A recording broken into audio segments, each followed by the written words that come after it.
Hello, and welcome back to Chapter 7.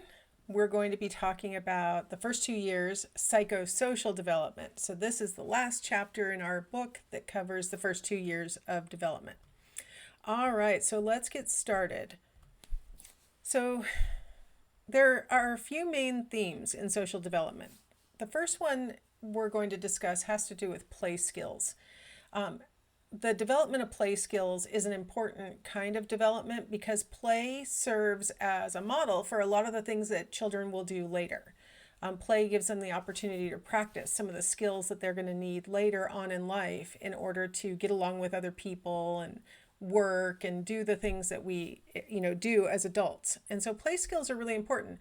A lot of times people look at children's play as sort of frivolous. You could take it or leave it. You don't need to have play, but it turns out play is really important for the development of social skills, emotional regulation, and a bunch of other things, cognitive abilities developed through play and things like that.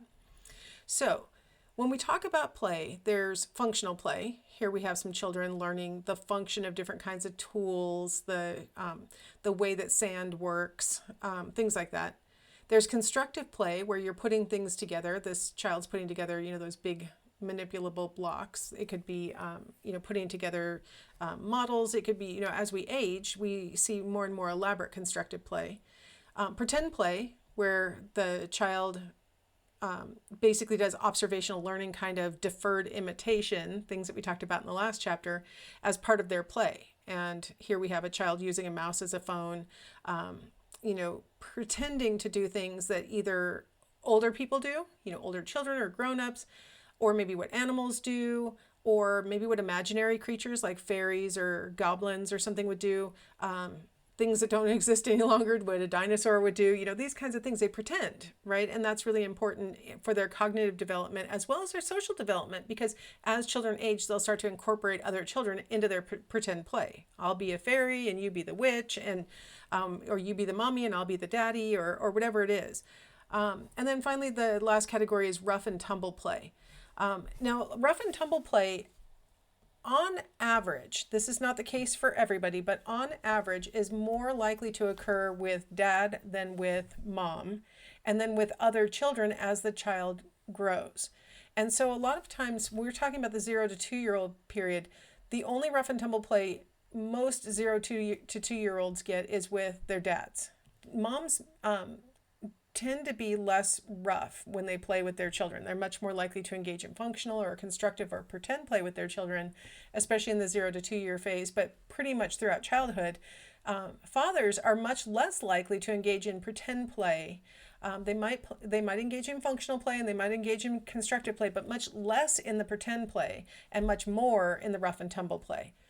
A lot of psychologists spent time 40 years ago talking about how rough and tumble play might teach children to be rough and might teach them to be aggressive.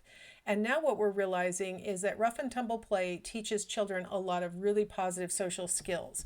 And rough and tumble play with an adult is really super important because the adult can teach the child lessons during the rough and tumble play that oftentimes don't get taught when you're playing with a peer.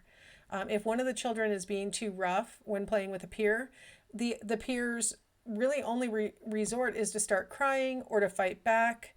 Whereas with an adult can go, whoa, whoa, we don't play like that. That's too rough. We're going to have to stop if you're going to act like that. They have this, disciplinarian component to it that can help the child to learn how to limit their, the force that they're using or the speed or whatever they're doing, right? So I thought it would be really important to watch this video. It's next in the playlist. It was produced in Australia, and part of the reason why I wanted to prepare you that all the adults that are doing the rough and tumble play are the dads, and the narrator makes it seem like only dads do it. Moms can certainly engage in rough and tumble play, and some moms do, but on average, this seems to be the purview of dads. A lot of times, not only do moms not engage in it, they worry that their husbands or their mates are going to be too rough with the children. And in fact, I will tell you a little story from my own family. My daughter was in her basement and could hear her husband roughhousing with the kids upstairs. They're 3 and 1 prior to bedtime. And she said, I'm sitting down here hoping that the kids are okay, right? And I'm like, you never say anything about your dad playing with your kids like that? Why are you worried about your husband playing with your kids like that? And she says, well, dad's a proven entity, right? Like I know that he didn't hurt us. So but my husband is a unknown quantity. And it's like, no, he's not. Those are his children. He's not going to hurt your kids. He's not going to push it too far. And that's the beauty of having an adult rough and tumble with children, is that the adult knows how to hold back and teaches the child that part of rough and tumble play is holding back. And that's an important lesson for kids to learn. So I'm going to go ahead and let you watch this video, and I will see you on the other side.